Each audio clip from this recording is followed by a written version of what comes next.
지난해 9월부터 시행된 검찰 수사권 축소법, 이른바 검수완박법의 입법 과정과 내용이 정당한지에 대한 헌법재판소 판단이 내일 나옵니다.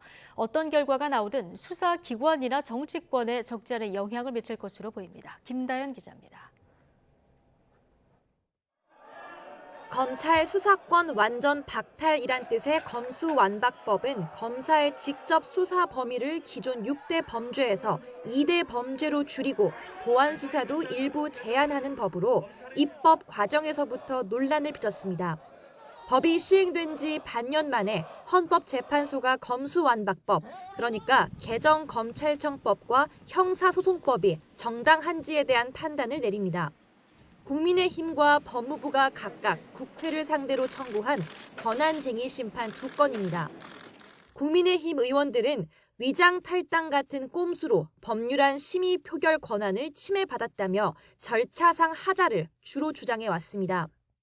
법무부는 절차뿐만 아니라 헌법에 보장된 검사의 수사권이 정상적으로 작동하지 못해 국민 보호에 공백이 생겼다며 법 자체가 위헌이란 논리를 펴왔습니다. 반면 탈당은 독자적 판단에 따른 정치적 결정일 뿐이고 검사의 수사권과 기소권은 법률상 권한이라 입법으로 선택할 수 있다는 게 국회 입장입니다. 국가기관 사이 다툼을 정리하는 권한쟁의 심판은 재판관 9명 가운데 5명 이상의 찬성으로 인용이나 기각, 각하 결정이 나오는데 이번 사건 경우의 수는 더 복잡합니다. 법 자체의 위헌성뿐 아니라 국회 파행이 이어졌던 입법 과정 모두 판단 대상이 될 수 있기 때문입니다. 권한 침해가 있었는지 법률 개정 행위가 무효인지에 대한 판단에 따라 헌재 주문이 달라질 수 있는 겁니다. 만약 권한 침해부터 인정 안 되면 더 따져볼 것도 없이 그냥 기각입니다.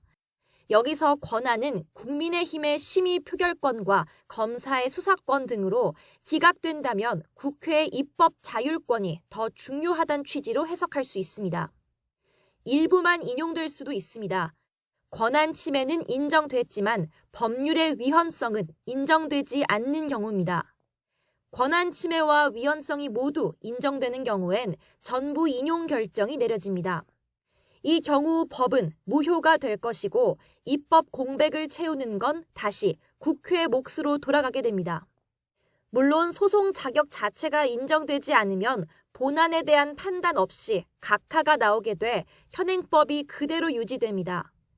또 권한쟁의 심판에서 위헌 판단을 할 때 원래 정족수대로 재판관 5명 이상만 찬성하면 될지 아니면 위헌 법률 심판처럼 6명 이상이 필요할지에 대해 헌재가 새로운 판단까지 내놓을 가능성도 있습니다.